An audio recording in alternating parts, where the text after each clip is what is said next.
నమస్తే రమగారు. నమస్తే జయ. రమగారు, సాధారణంగా మనం ఇంట్లో నిత్యం దీపారాధన చేస్తూ ఉంటాం. కొంతమంది ఉదయం చేస్తారు, కొంతమంది సాయంత్రం చేస్తారు, మరి కొంతమంది పొద్దున్న సాయంత్రం 2 పూట్ల కూడా చేస్తూ ఉంటారు కదా. ఇలా చేసేటప్పుడు తలస్నానం అనేది ఎంతవరకు అవసరం? సాధారణంగా దేవుడి దగ్గరికి వెళ్ళేటప్పుడు కానీ, లేకుంటే దేవాలయం దగ్గరికి వెళ్ళేటప్పుడు కానీ ఖచ్చితంగా తలస్నానం చేయాలని అనుకుంటాం మనం. కానీ నిత్య దీపారాధన చేసేవారు ఖచ్చితంగా తలస్నానం అనేది చేయాల్సిందేనా? మీరు అసలు ఎలా ఫాలో అవుతారు? రోజు తలస్నానం చేయవలసిన అవసరం లేదు. రోజు తలస్నానం చేయకూడదు కూడా. నిత్యము తలస్నానం చేయకూడదు. నిత్య దీపారాధన అంటే ఇప్పుడు మాలాగా ఇళ్లలో మాకు అది క్యాజువల్ పని, రెగ్యులర్గా చేయవలసిన విధి. పడుకోవటం లేవటం లాగా దీపారాధన చేయడం అనేది అంత అత్యంత సహజమైన క్రియ. అలా కాకుండా ఇళ్లల్లో లేవు.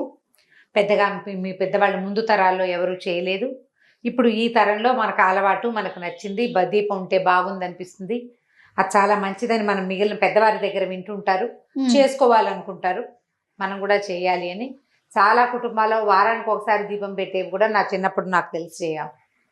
నా ఫ్రెండ్స్లో చాలామంది ఇళ్లలో పండగలప్పుడే దీపారాధన చేసి మామూలు రోజుల్లో ఊదొత్తులు వెలిగించే వాళ్ళని కూడా నేను చూశాను. నాకు తెలుసు, కేవలం రోజు ఊదొత్తులు వెలిగిస్తారు దేవుడికి. గీపాలు ఏం పెట్టరు. దేవుడు గూడు దిగుడు ఓ పక్కన ఉంటుంది అంతే. అది పండగలప్పుడు, పబ్బాలప్పుడు, పుణ్యకార్యాలప్పుడు చేసుకునేదే తప్ప మాకు మళ్ళీ రోజు దీపారాధన, రోజు నిత్య దీపారాధన ఉండదు. నిత్య పూజ అవి అందరిలోనూ ఉండేవి కాదు ఇది వరకు.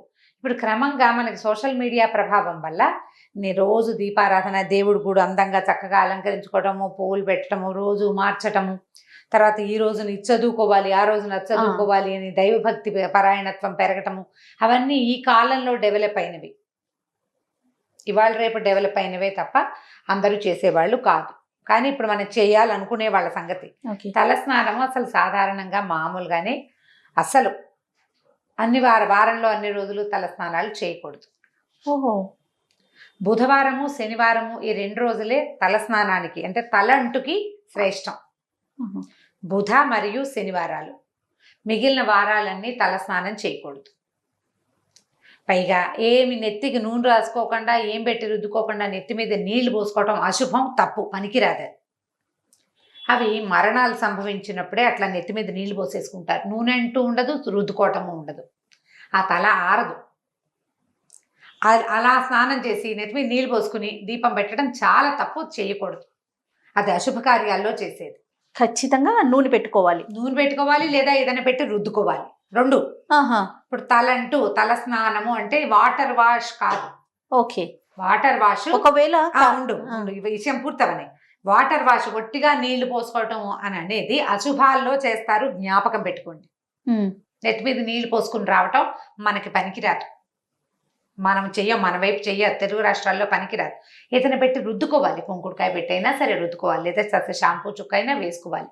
అది ఎప్పుడు చేస్తారంటే అశుభాల్లో చేస్తారు. 2వది అనారోగ్య సూచకం. అది తలలో జిడ్డు ఉండిపోతుంది, మురికి ఉండిపోతుంది, ఆరదు తల. సాయంత్రం అయ్యేసరికి తల నాదొస్తుంది, అస్సలు పనికిరాదు. తల స్నానం అంటే అంటుకుని స్నానం చేయటం. నూనె రాసుకో, నూనె కాకపోతే ఇంకో హెన్నా పెట్టుకో, ఇంకోటి పెట్టుకో, ఏదో ఒకటి నెత్తికి పెట్టుకుని దాన్ని వదిలించుకునేందుకు ఇంకొకటి పెట్టాలి కదా మనం. అది చేస్తే మీకు జుట్టు ఆరిపోతుంది. ఆరిన జుట్టు ఆరోగ్యానికి మంచిది, తడారిన జుట్టు జబ్బు చేస్తుంది, పనికిరాదు. ఇప్పుడు ఈ తలంటి పోసుకోవడానికి మరి మనకి ఇదివరకు స్కూళ్ళకి వెళ్ళే పిల్లలంతా ఇప్పుడు కూడా ఆదివారాలే సెలవులు ఉంటే ఆదివారం పొద్దున బాగా చక్కగా నూనె రాసి తలంటి పోసుకుంటాం, వీలు కదా. నిజానికి ఆదివారం అనారోగ్యం, పనికిరాదు. మనకి ఇదే వీలు. ఇప్పుడు ఏం చేస్తాం అంటే మిగిలిన వారాల్లో స్నానాలు చేయడానికి ఒక అమెండ్మెంట్స్ ఉంటాయి ప్రతిదానికి. సోమవారం నాడు చేస్తే నూనెలో ఇది వేసుకోండి, మంగళవారం రాయాల్సి వస్తే ఇది వేసుకోండి అని. మంగళవారం మంచిది కాదు, సోమవారం మంచిది కాదు, గురువారం మంచిది కాదు, ఆదివారాలు కూడా మంచివి కాదు. వారంలో 2 ముఖ్యమైన వారాలు, బుధవారము మరియు శనివారము. ఈ 2 రోజుల్లోనూ స్నానం చేస్తే సౌమ్యత వస్తుంది, శరీరానికి కాంతి వస్తుంది, ఆరోగ్యం వస్తుందని శాస్త్రరీత్యా చెప్పబడింది. శనివారం నాడు నువ్వుల నూనె నెత్తికి ఒంటికి అద్దుకుని పిల్లలు కూడా చక్కగా రాసి ఆ నూనెని వదిలిస్తే గ్రహపీడలు కూడా తొలుగుతాయి. శనివార స్నానం ద బెస్ట్ శ్రేష్ఠ స్నానంగా చెప్పబడుతుంది. స్త్రీలకైనా పురుషులకైనా ఎవరికైనా పిల్లలకు కూడాను. అయితే ఇప్పుడు మనం పూజ స్నానం గురించి మెయిన్ మన మోటో, మన క్వశ్చన్ అది. ఇప్పుడు నిత్యము పూజ చేసుకునే వాళ్ళకి అసలు తల స్నానం అక్కర్లా. మీరు ఈ వారాల్లో ఏ 2 రోజు చేయదలుచుకున్నారో ఆ రోజు స్నానం చేయటం, రోజు స్నానం చేసి దీపారాధన చేసుకోవచ్చు. ఈ పుణ్య స్త్రీల కంటే ఎవరైతే వివాహితలు ఉంటారో వీళ్ళు ఒక చిటికెడు పసుపు రాసుకుని స్నానం చేస్తే, నేను ముందు రోజు రాత్రి భర్తలతోటి ఉన్నామని, బయటికి వెళ్ళామని, ఎక్కడికో వెళ్ళొచ్చామని, మర్నాడు స్నానం చేయాల్సి వస్తుందని ఆ శంక పడని అవసరం లేదమ్మా. పుణ్యస్త్రీకి పసుపు రాసుకుని స్నానం చాలా మంచిది, తల స్నానంతో సమానం. ఈ నెత్తి మీద నీళ్లు పోసుకునే విధానం ఉంది చూసావా? పూర్వకాలంలో భర్తలు మరణిస్తే జుట్టు తీయించేవాళ్ళు. వాళ్ళు రోజు నెత్తి మీద నీళ్లు పోసుకోవాలి అని. అది కూడా ఏమిటంటే మడిగట్టుకోవటం కోసం, దేవతార్చనకి తలస్నానం చేయకపోతే పనికి రాదని వాళ్ళని చేయమని వాళ్ళు. ఇప్పుడు మనకు అసలు ఆ విధానమే లేదమ్మా. అలాంటి బ్యాడ్ ఐడియాస్ అన్ని తీసి పక్కన పెట్టండి, వాటిలోకి వెళ్ళొద్దు అసలు. మన జీవితాలే అట్లా లేవు, మన పద్ధతే అది కాదు. భర్తలు లేకపోయినా, మరణించినా, లేకపోతే మీరు ఏదైనా డివోర్స్ లాంటివి తీసుకున్నా, ద్వితీయ వివాహానికి అవకాశం ఉన్న రోజు ఇది. ఎందుకు పూర్వకాలపు ఆలోచనల్లోకి వెళ్ళాలి మనం? మరి వారాల్లో స్నానం చేయకూడదని పూర్వకాలం ఆలోచన కాదా మీది? నీ నెక్స్ట్ క్వశ్చన్ అదే, నీ మొహంలో అదే ప్రశ్న కనిపిస్తుంది. నేను చెప్తాను చూడండి. ఇప్పుడు నెల మొదట్లో ఆదివారం మొదలైంది, వారాలు రోజు మారేసరికి సూర్యగమనం మారుతుంది. మనకి సండే, మండే, ట్యూస్డే ఇంగ్లీష్లో చదువుకుంటాం.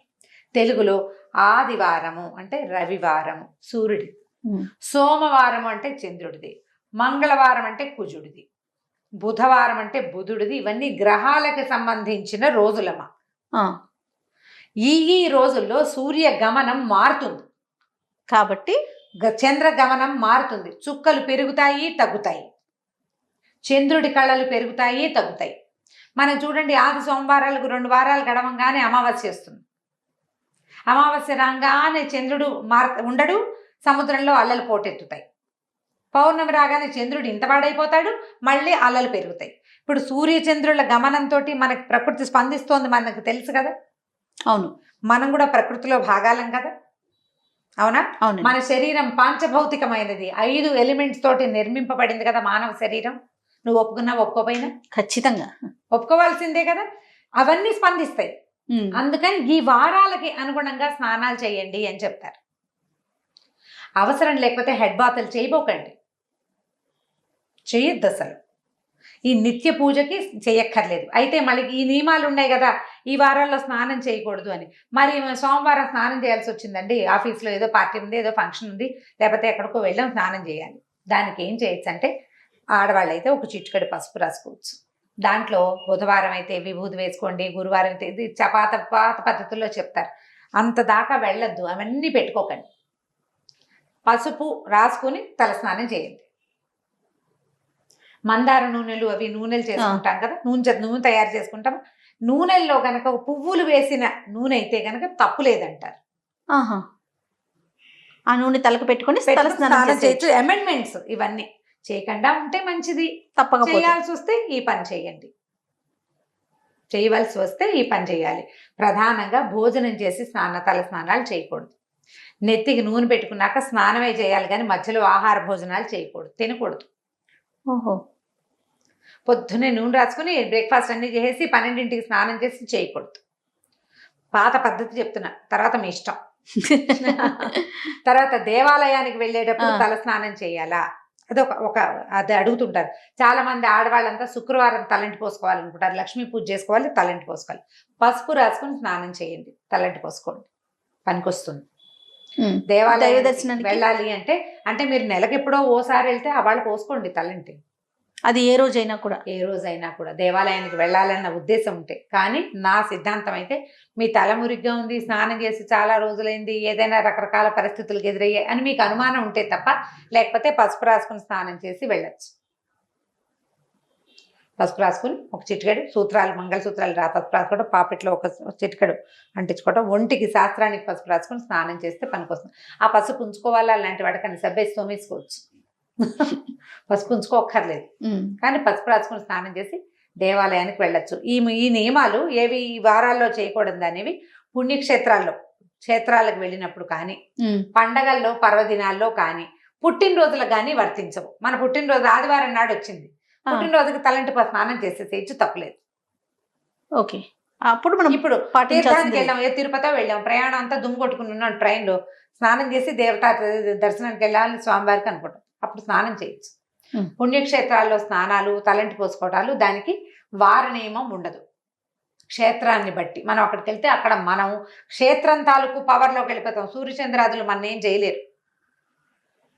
అందుకని ఇది పనికొస్తుంది.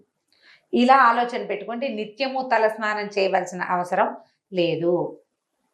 వారానికి ఈ 2 రోజులు పెట్టుకుని స్నానం చేయొచ్చు. మీకు అనుమానము శంక ఉంటే ఎవరైనా సరే, పెళ్ళైన ఆడపిల్లలందరూ, ఆడవాళ్ళంతా కూడా పొద్దున్నే బాత్రూంలో పసుపు ఉంచుకోవటం, ఒక చిటికెడు పసుపు ఒక మగ్గు నీళ్ళల్లో వేసి ఒంటి మీద పోసుకోండి. అనుమానం లేకుండా, శంక లేకుండా, ఏదైనా తప్పు చేస్తున్నామేమన్న భావన లేకుండా ఉంటుంది. పసుపు ఎలాగో యాంటీబయాటిక్, మనకి స్కిన్కి చాలా అవసరమైంది, ముఖ్యమైనది. ఆ శంక లేకుండా పోతుంది. ఏమీ తప్పు లేదు, శుభ్రంగా చేయొచ్చు. అంతే. నమస్తే. నమస్తే చే. ఈ వీడియో కనుక మీకు నచ్చినట్లయితే లైక్ చేయండి, షేర్ చేయండి. మరిన్ని ఇంట్రెస్టింగ్ వీడియోస్ కోసం మా ఛానల్ని సబ్స్క్రైబ్ చేసుకోండి.